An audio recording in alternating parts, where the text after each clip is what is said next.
ಗೃಹ ಜ್ಯೋತಿ 1,51,00,000 ಜನ ಮನೆಗಳಿಗೆ 200 ಯೂನಿಟ್ ವರೆಗೆ ಫ್ರೀ ಕರೆಂಟ್ ಕೊಟ್ಟಿದ್ದೀವಿ. ಆ ದುಡ್ಡೆಲ್ಲ ಉಳಿತಾಯ ಆಗುತ್ತಲ್ಲ. ಅನ್ನಭಾಗ್ಯ ಕಾರ್ಯಕ್ರಮ 5 ಕೆಜಿ ಸಿಗ್ತಾ ಇತ್ತು. ನಾನಿದ್ದಾಗ 7 ಕೆಜಿ ಕೊಡ್ತಾ ಇದ್ದೆ. ಅದನ್ನ 5 ಕೆಜಿ ಮಾಡಿದ್ರು. ನಾವು ಅಧಿಕಾರಕ್ಕೆ ಬಂದ್ರೆ 10 ಕೆಜಿ ಕೊಡ್ತೀವಿ, 5 ಕೆಜಿ ಕೊಡೋದು ಮತ್ತೆ ಅಡಿಷನಲ್ ಆಗಿ 5 ಕೆಜಿ ಕೊಡ್ತೀವಿ ಅಂತ ಹೇಳಿದ್ದು. ಈಗ ಅಕ್ಕಿ ಕೊಡ್ಲಿಲ್ಲ ಕೇಂದ್ರ ಸರ್ಕಾರದವರು. ಅದಕ್ಕೋಸ್ಕರ ಹಣ ವರ್ಗಾವಣೆ ಮಾಡ್ತಾ ಇದ್ದೀವಿ.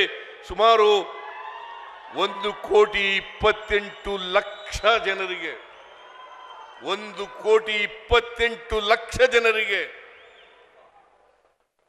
170 ರೂಪಾಯಿ ಪ್ರತಿಯೊಬ್ಬರಿಗೆ ಪ್ರತಿ ತಿಂಗಳು ಕೊಡ್ತಾ ಇದ್ದೀವಿ. ಪ್ರತಿಯೊಬ್ಬರಿಗೆ ಪ್ರತಿ ತಿಂಗಳು ಕೊಡ್ತಾ ಇದ್ದೀವಿ. ಆಮೇಲೆ 1,18,00,000 ಮನೆ ಯಜಮಾನಿಗೆ 2,000 ರೂಪಾಯಿ 2,000 ರೂಪಾಯಿ.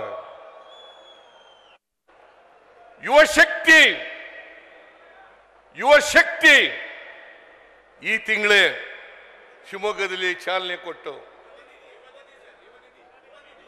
ಯುವ ನಿಧಿ ಯಾರು 2022-23ರಲ್ಲಿ ಪಾಸ್ ಆಗಿದ್ದಾರೆ, ಕೆಲಸ ಸಿಕ್ಕಿಲ್ಲ, ನಿರುದ್ಯೋಗಿ ಆಗಿದ್ದಾರೆ ಅಂತ ನಿರುದ್ಯೋಗಿ ಪದವೀಧರರಿಗೆ ತಿಂಗಳಿಗೆ 3,000 ರೂಪಾಯಿ. ಡಿಪ್ಲೊಮಾ ಹೋಲ್ಡರ್ಸ್ಗೆ 1,500 ರೂಪಾಯಿ. ಯಾವಾಗಲಾದರೂ ಯಾವುದಾದ್ರೂ ಸರ್ಕಾರ ಈ RSSನವರು BJPಯವರು ಬಹಳ ಒಡಕತ್ತಾರಲ್ಲ, ಇವ್ರು ಯಾವಲ್ಲಾರು ಕೊಟ್ಟಿದ್ರ? ಯಾವಲ್ಲಾರು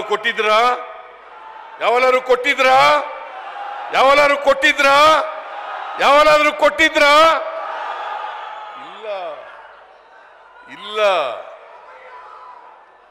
ಸಿದ್ದರಾಮಯ್ಯ ಸರ್ಕಾರ, ಕಾಂಗ್ರೆಸ್ ಸರ್ಕಾರ ಕೊಟ್ಟಿರ್ತಕ್ಕಂಥದ್ದು ಅನ್ನೋದನ್ನು ಮರೀಲಿಕ್ಕೆ ಸಾಧ್ಯ ಇಲ್ಲ.